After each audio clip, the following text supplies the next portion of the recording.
Olá, meu nome é Patrícia e com esse vídeo daremos continuidade na discussão sobre espectroscopia na região do ultravioleta visível. Nesse segundo vídeo, falaremos dos princípios da técnica. Aqui iremos ver como um equipamento espectrofotômetro funciona. Existem várias maneiras de funcionamento, mas iremos focar em um dos mais comuns e mais simples. Primeiro, temos o compartimento da fonte de luz, geralmente deutério para a região ultravioleta e tungstênio para a região visível. Logo após, existe a parte chamada de monocromador, que é compreendido de uma fenda de entrada, uma superfície para difratar a luz, que pode ser um prisma, e uma fenda de saída. Depois, existe a parte de divisão do feixe de luz em dois feixes iguais. Logo após, o compartimento de amostras, contendo a referência e a própria amostra, que são colocadas em cubetas. E, por fim, o detector, que converte o impacto de fótons em corrente elétrica, que podem ser monitorados por um computador. Após conhecer todas as partes, pensemos no seu funcionamento. A fonte de luz gera um feixe, contendo vários comprimentos de onda. Esse feixe passa pela fenda de entrada do monocromador para assegurar que todos os fótons estejam paralelos. Assim, quando o feixe atinge o prisma, ele é refratado em uma variedade de comprimentos de onda. Cada componente do comprimento de onda diferente fica agora em um local diferente no espaço. A segunda fenda, a fenda de saída, tem a função de selecionar os comprimentos de onda que passam. Os comprimentos ou o comprimento de onda que passa é dividido pelo divisor de feixes, em dois feixes de mesma intensidade. Esses feixes atingem as células contendo a amostra e a referência. Após passar pelo compartimento das amostras, o feixe chega ao detector. O detector converte em sinal elétrico. As intensidades dos feixes que deixam cada compartimento são comparadas e o resultado é plotado em um gráfico, ou melhor, em um espectro. No canto superior direito da tela, podemos ver a foto de um espectrofotômetro comum. Conforme comentado, as duas lâmpadas mais utilizadas são deutério para a região do ultravioleta e tungstênio para a região visível. O recipiente da amostra é chamado de cubeta e pode ser de quartzo, vidro ou acrílico. A escolha depende da amostra, do solvente utilizado na diluição e da região de trabalho a ser observada. A mais comumente utilizada para análise de compostos orgânicos é a de quartzo. A cubeta deve ser bem limpa antes de sua utilização e deve sempre ser manipulada pelas faces opacas para evitar deixar marcas de dedos na parte translúcida, que é por onde a luz passará. A espectroscopia de absorção baseia-se em medidas de absorbância e transmitância de soluções contidas em células transparentes com caminho óptico B em centímetros. A absorbância, como o próprio nome sugere, é a capacidade da amostra de absorver certos comprimentos de onda.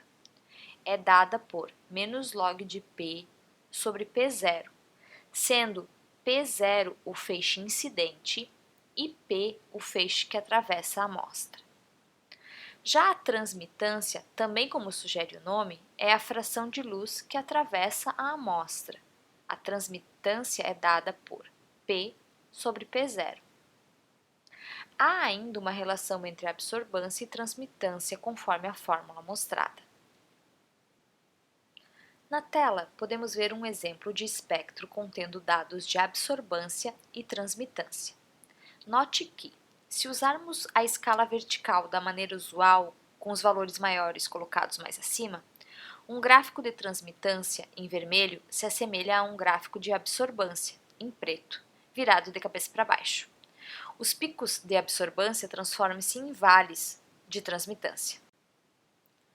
Como vimos no vídeo 1, a radiação na região do ultravioleta visível possui energia suficiente para provocar apenas transições eletrônicas. A radiação absorvida gera um processo em duas etapas. A primeira etapa é a excitação eletrônica, onde ocorre a absorção do fóton, gerando uma espécie excitada, aqui representada por M asterisco. O tempo de meia-vida da espécie excitada é curto, de 10⁻⁹ a 10⁻⁸ segundos. A segunda etapa é a chamada relaxação, onde a energia absorvida é convertida em algum outro processo. A conversão da energia de excitação em calor é o mais comum. A decomposição também é possível, gerando novas espécies. É possível ainda a reemissão de fluorescência ou fotofosforescência. Vimos no vídeo 1 que as transições sigma para sigma antiligante são pouco úteis, pois estão presentes em todos os compostos orgânicos. Portanto, a faixa menor que 200 nanômetros é pouco utilizada. As transições mais úteis envolvem os elétrons π. Essas transições estão presentes somente em compostos insaturados. As transições envolvendo os elétrons N também podem ser interessantes, desde que em compostos insaturados. Sendo assim, os dois tipos de transições eletrônicas que são analisadas são a transição π para π antiligante e a transição N para π antiligante, sendo que menor energia é necessária para a transição N para π antiligante, quando esta é possível. Na tabela mostrada, podemos observar a faixa de comprimento de onda em que acontece algumas transições. Como aquelas envolvendo elétrons sigma são pouco úteis, não detalharemos aqui, mas as que envolvem orbitais π são bastante interessantes. Por exemplo, aquelas transições que ocorrem em compostos com insaturações C+C, C+O ou C+N caem na faixa de 200 a 500 nanômetros. Quando as insaturações ocorrem entre o carbono e um heteroátomo, ou até mesmo entre dois heteroátomos, ocorre a possibilidade de haver transição de N para π antiligante. Essas ocorrem entre 250 a 600 nanômetros, a depender da estrutura. Algumas características do espectro observado merecem atenção. Devemos lembrar que a frequência e o comprimento de onda estão relacionados à energia necessária para excitar o elétron, sendo o comprimento de onda inversamente proporcional à energia. Já a largura da banda, o morro que aparece no espectro da absorbância, é reflexo da excitação vibracional que acompanha a excitação eletrônica. A intensidade da banda está relacionada ao número de fótons absorvidos e depende da concentração, do caminho óptico e da probabilidade de transição. Falaremos mais desses aspectos ao longo da série de vídeos. Para um átomo que absorve no ultravioleta, o espectro de absorção às vezes é composto de linhas muito agudas, como se espera de um processo quantizado entre dois níveis de energias discretos. Ou seja, é o resultado de transição eletrônica entre dois níveis de energia simplesmente. Para as moléculas, ao contrário dos átomos, normalmente existem muitos modos excitados, de vibração e rotação à temperatura ambiente. A vibração de moléculas não é congelada nem mesmo em zero absoluto. Existem vários estados de excitação vibracional e rotacional. Os níveis de energia desses estados podem estar pouco espaçados, em diferenças menores do que as transições eletrônicas. Portanto, em cada transição eletrônica, diversos níveis podem ser observados. Reparem como fica o sinal de absorção de uma molécula diatômica simples. Vários sinais muito próximos. Para moléculas poliatômicas, transições simultâneas entre níveis muito próximos em energia levam à soma dessas várias linhas muito próximas. Ou seja, os níveis rotacionais e vibracionais são sobrepostos aos níveis eletrônicos.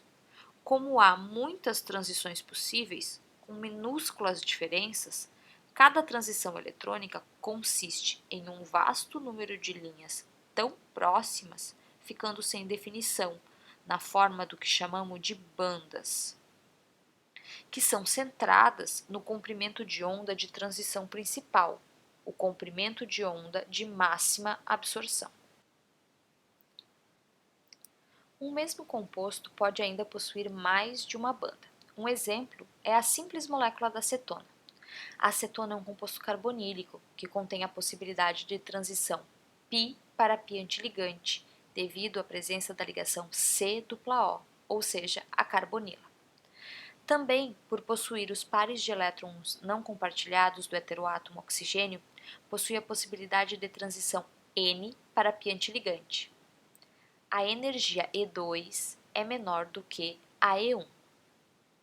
Isso gera um espectro com duas bandas, uma com comprimento de onda em 195 nanômetros, referente à transição mais energética π para π antiligante, e outra em 274 nanômetros, referente à transição de menor energia, N para π antiligante. Lembrando que, quanto menor a energia necessária para a transição, maior o comprimento de onda, conforme explicado na série de vídeos introdutórios. Mas por que o sinal gerado em 274 nanômetros é pequeno? Bem, a transição N para π antiligante é uma transição proibida, ela viola as regras de seleção. É a principal transição não permitida em compostos orgânicos. Ela altera a polaridade. Claro que algo ocorre, pois ela aparece, mas é uma maneira de explicar a razão dela ser fraca.